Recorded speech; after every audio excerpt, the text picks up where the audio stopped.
Dear friends, आज हम आप सभी को डेली यूज्ड इंग्लिश सेंटेंस का सेकेंड पार्ट बताएंगे।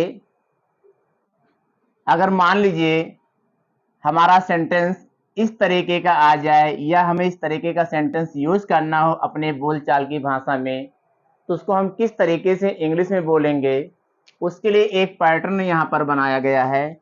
इसी पैटर्न के आधार पर ऐसे वाक्यों का ट्रांसलेशन हम हिंदी से इंग्लिश में करते हैं। सबसे पहले यहाँ सब्जेक्ट लिखा गया है, उसके बाद यहाँ बी है, प्लस जस्ट ए है, सो कॉल्ड और प्लस नाउन और अंत में फुल स्टॉप है। इसी पैटर्न के आधार पर इस तरीके के वाक्य का ट्रांसलेशन हम हिंदी से इंग्लिश में करते हैं। तो यहाँ पर सबसे पहले हम आपको बताएंगे कि यहाँ पे बी का क्या मतलब है। तो बी एक सहायक क्रिया होती है। अब बी का मतलब होता है is,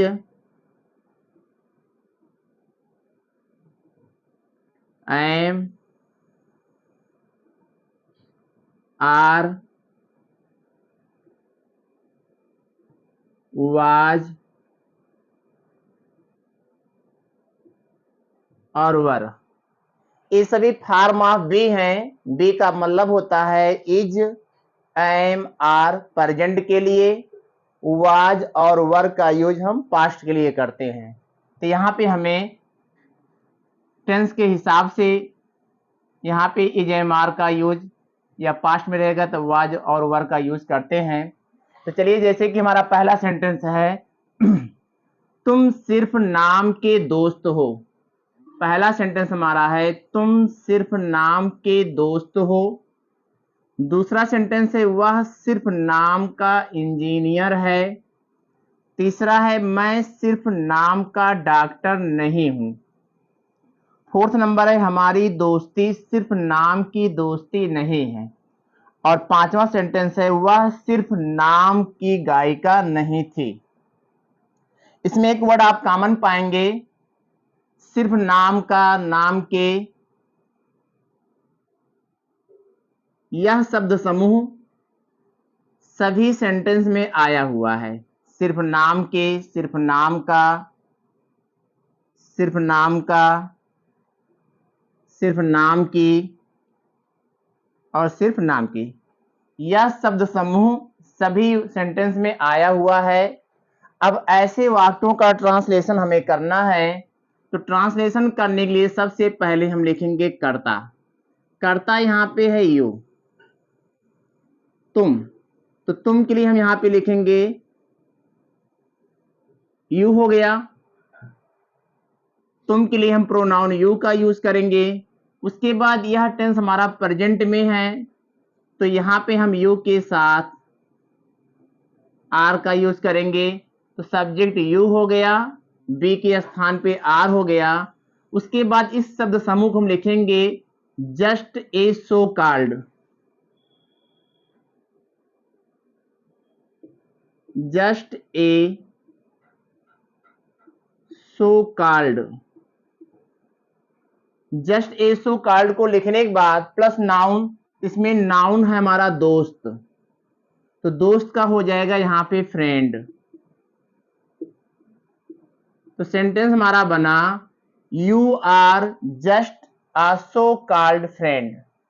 you are just a so called friend. तुम सिर्फ नाम के दोस्त हो। चलिए दूसरे सेंटेंस को देखते हैं। दूसरा सेंटेंस हमारा वह सिर्फ नाम का इंजीनियर है। वह सिर्फ नाम का इंजीनियर है। इसका ट्रांसलेशन कैसे करेंगे? यहाँ पे प्रोनाउन वह है, तो वह के लिए लिखेंगे यहाँ पे ही। और ये भी प्रेजेंट में है, तो प्रेजेंट में है तो ही के अनुसार लगाएंगे यहाँ पे इज। ही इज हो गया। उसके बाद जस्ट ए सो कॉल्ड, इस शब्द समूह को लिखेंगे हम जस्ट ए सो कॉल्ड। उसके बाद नाउन लिखा है, तो नाउन इसमें है इंजीनियर।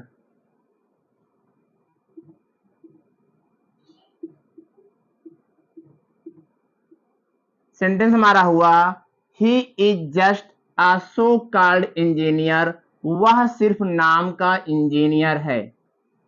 अगला सेंटेंस, मैं सिर्फ नाम का डॉक्टर नहीं हूं। यहां इस सेंटेंस में नहीं आया हुआ है, हमें जब नहीं शब्द आया रहेगा नेगेटिव में बनाना होगा, तो बी और जस्ट के बीच में नॉट का यूज करेंगे। तो मैं का इंग्लिश होगा आई, हूं का इंग्लिश होगा एम, आई एम। उसके बाद नहीं है तो यहां लिखेंगे नॉट। उसके बाद इस शब्द समूह को लिखेंगे जस्ट ए सो कॉल्ड,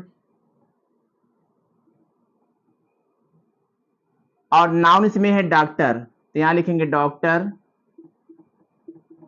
इस तरीके से तीसरे सेंटेंस का ट्रांसलेशन होगा I am not just a so called doctor, जिसका अर्थ होता है मैं सिर्फ नाम का डॉक्टर नहीं हूं। अगला सेंटेंस है हमारी दोस्ती सिर्फ नाम की दोस्ती नहीं है। यह सेंटेंस भी नेगेटिव में है, यह सेंटेंस भी हमारा नेगेटिव में है, यहाँ पे नहीं आया हुआ तो हमको नॉट का यूज करना है बी के बाद। तो इसमें सब्जेक्ट हमारा होगा हमारी दोस्ती, हमारी दोस्ती, तो हमारी का हो जाएगा आवर, और दोस्ती का हो जाएगा friendship.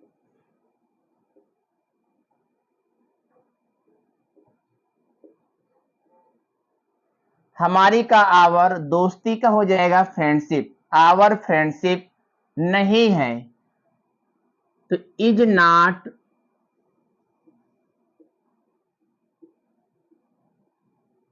Just, is not just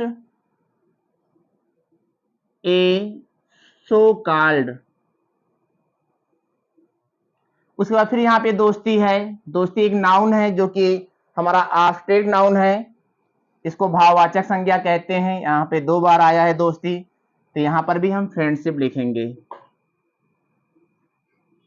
friendship. इस तरीके से हमारी दोस्ती सिर्फ नाम की दोस्ती नहीं है का ट्रांसलेशन होगा our friendship is not just a so called friendship. कहने का मतलब है कि हमारी दोस्ती सिर्फ दोस्ती कहने का ही नहीं है। अगला सेंटेंस है वह सिर्फ नाम की गायिका नहीं थी। ध्यान दीजिएगा यहाँ पे थी आया हुआ है, तो यहाँ पे हमें सब्जेक्ट के अनुसार वाज और वर का यूज करना है। तो गायिका है इसलिए यहाँ पे वह प्रोनाउन है, तो यहाँ हम लिखेंगे सी, सी के साथ लगाएंगे यहाँ पे वाज पास्ट में, वाग नेगेटिव है नॉट।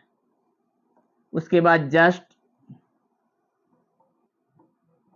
ए सो कॉल्ड, और गायिका का हो जाएगा सिंगर। इस तरीके से वह सिर्फ नाम की गायिका नहीं थी का ट्रांसलेशन होगा she was not just a so called singer. Hi guys, video अगर आपको पसंद आए तो वीडियो को लाइक करें, सब्सक्राइब करें।